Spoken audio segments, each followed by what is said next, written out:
there's something in the air. What is it? Well, as you know, Apple makes the best notebooks on the planet. The MacBook and the MacBook Pro. These are the standards in the industry by which competitive products are judged. Well, today we're introducing a third kind of notebook. It's called the MacBook Air. Now, what is the MacBook Air? In a sentence, it's the world's thinnest notebook. So, what does that mean? Well, we went out and looked at all the thin notebooks out there. Most people think of these, the Sony TZ series. They're good notebooks, and they're thin. Right? This is what they look like. Side view there. We looked at all of them out there and kind of tried to distill the best of the breed of all of them. And, you know, they generally weigh about 3 pounds. They're, in this case, in the Sony's case, they're about 0.8 inches to 1.2 inches thin. They're a wedge shape. This is quite representative. They compromise, though, to get the weight down on things like the display. They have an 11 or 12-inch display, most of them an 11. They also compromise on the keyboard. Instead of putting full-size keyboards in, they make miniature keyboards. And they don't run them as fast as they could because their thermal envelopes don't support faster processors. So we looked at this and we said, what do we like and what do we think is a compromise here? We think the weight's a good target. 3 pounds. But we think there's too much compromising to get there. Too much compromising on thickness, too much compromising on less than a full-size display, less than a full-size keyboard, and we think you could put even more performance in one of these products. So, let's take a look at the thinness first. This is that Sony product. Again, one of the best in the field. 1.2 inches down to 0.8 inches. This is the MacBook Air.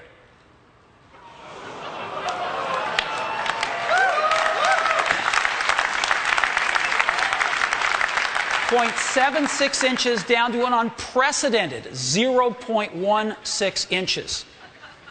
Now, I want to point something out here. The thickest part of the MacBook Air is still thinner than the thinnest part of the TZ series. Okay? We're talking thin here. So, it's so thin, it even fits inside one of these envelopes that we've all seen floating around the office. And so let me go ahead and show it to you now.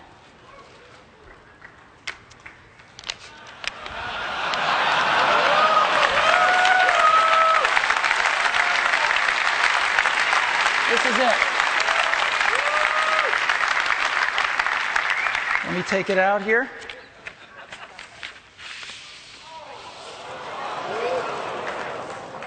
This is the new MacBook Air, and you can get a feel for how thin it is.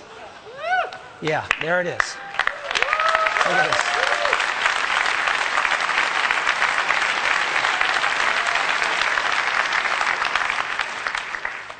All right.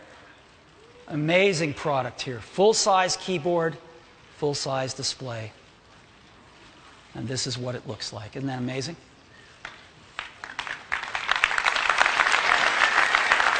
So, let's go explore this in more detail. So again, it fits inside one of these envelopes. It's that small. This is what it looks like. Isn't that incredible? It's the world's thinnest notebook.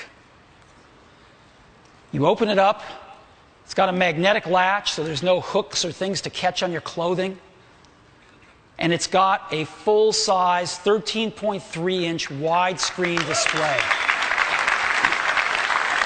And the display is gorgeous. It's an LED backlit display. And not only does that save power, and not only does that give a really bright display, but it's instant on the minute you open it. On top of the display is a built-in iSight camera for video conferencing right out of the box.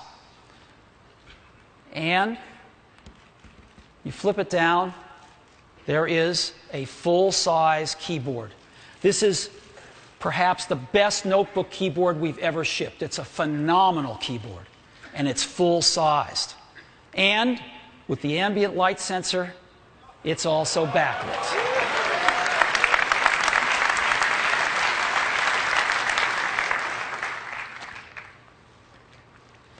We've got a very generous trackpad, which is great.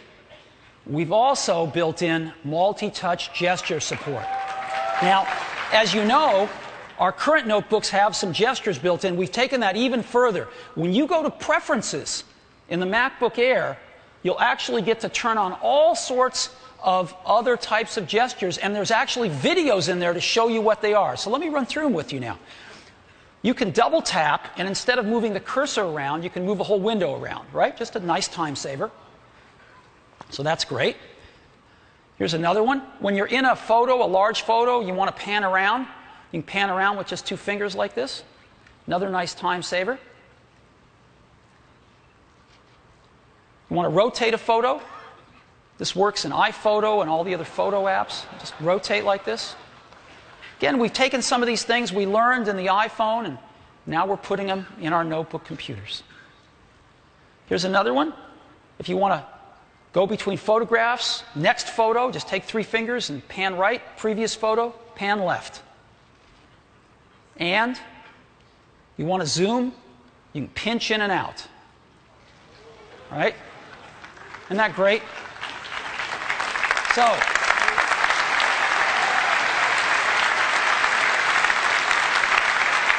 multi-touch gestures. Pretty amazing. And again, you can see how beautiful and thin this product is. Now, how did we fit a Mac in here? How did we do it? I'm still stunned that our engineering team could pull this off. Well, let's look at the bottom.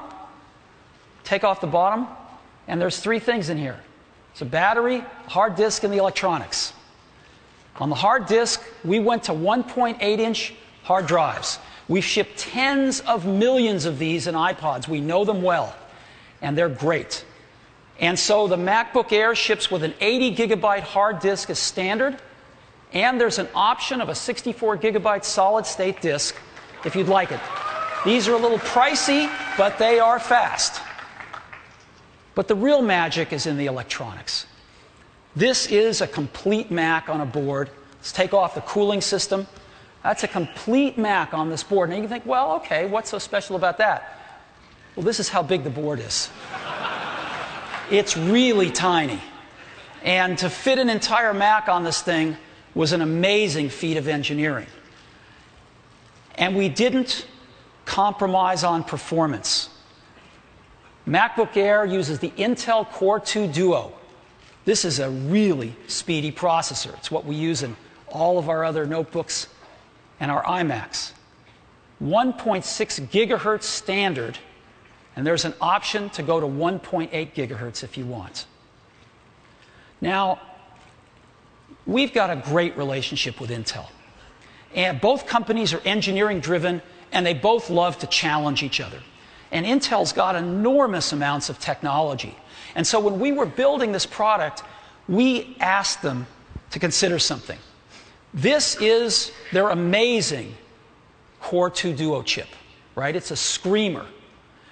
We said we want that chip in this product, but we need to go to smaller packaging. The same die on a smaller package. It sounds easy, it's not.